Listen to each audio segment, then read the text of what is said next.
little more proactive, I think, than we have in the past, in the sense that we need to explain exactly,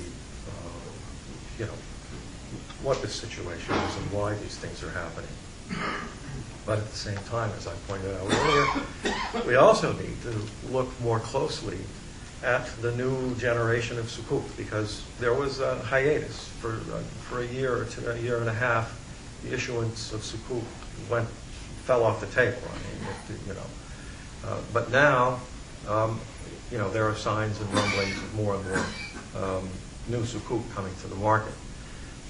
My feeling is that we, the issuers, need to be far more transparent in delivering these to the investors.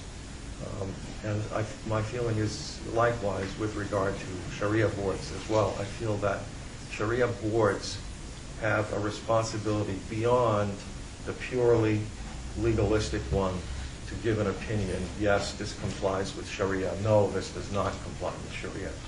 Why? Because investors look at Shariah boards and their opinions, and in many cases they think of their yes as an endorsement of the product. That's not the case, of course, but that's what it looks like. So we need to be careful about managing perceptions, and I think that a part of that is that Shariah boards working on Sukkuk need to pay more attention to the business side as well.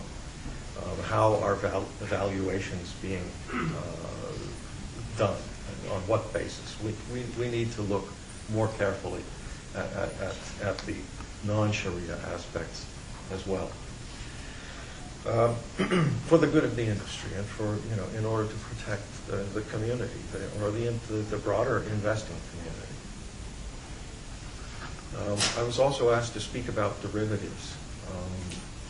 A lot of you know me as one of the people who worked on a Sharia compliant hedge fund, and so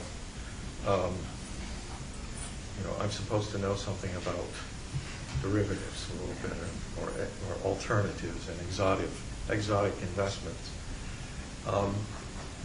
To a degree, yes, and the general thinking is that derivatives, since they're based on something else, they kind of piggyback on the real economy, are therefore out of bounds for Sharia. There's kind of a knee-jerk reaction in the same way that people have a knee-jerk reaction about hedge funds. Well, yes, it's true. Most hedge funds are way beyond the pale. But there's a way that you can hedge, and ISTA, in fact, has come out with a hedging product as well that's now receiving some attention in the market. But likewise with derivatives, the knee-jerk reaction is, how can that possibly be compliant with Sharia?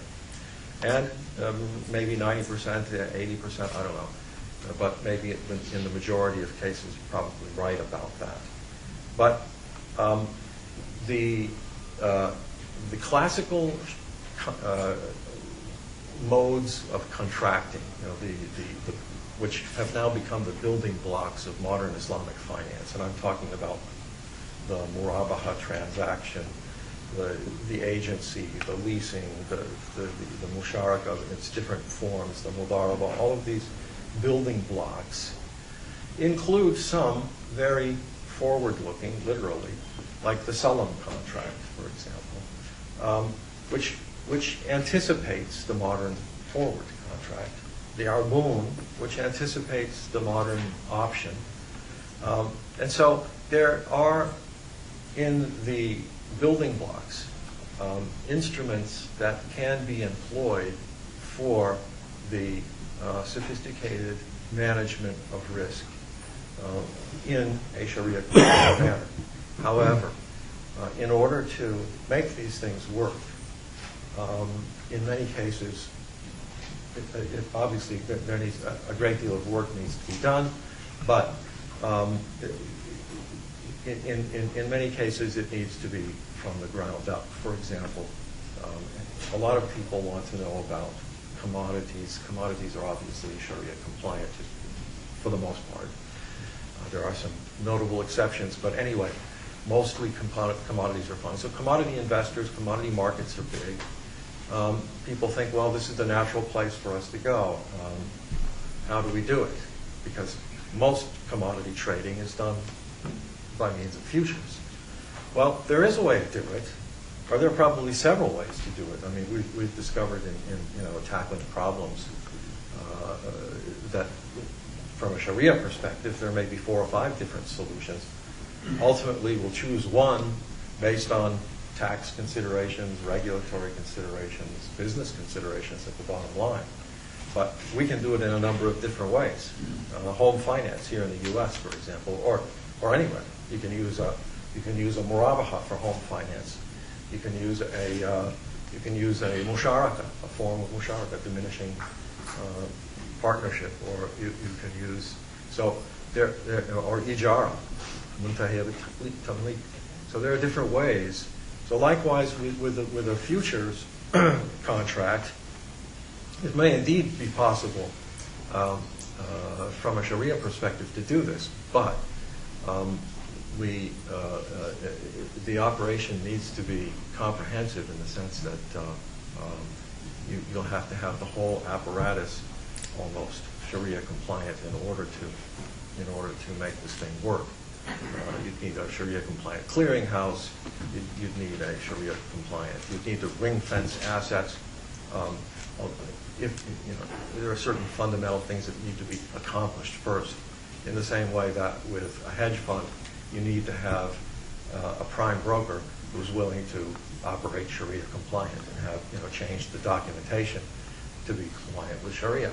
Likewise, it's time for me to go. But thank you very much. I mean, ultimately, the Islamic financial sector is a very promising one, but there are obvious problems.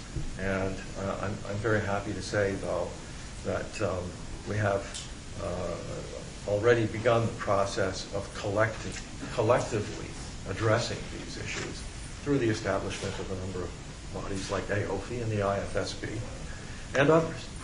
And I'm hopeful that as time passes, we will learn more and more lessons with less and less pain, and that inshallah we will actually have some insights to share with our friends, even at Goldman Sachs. Thank you very much.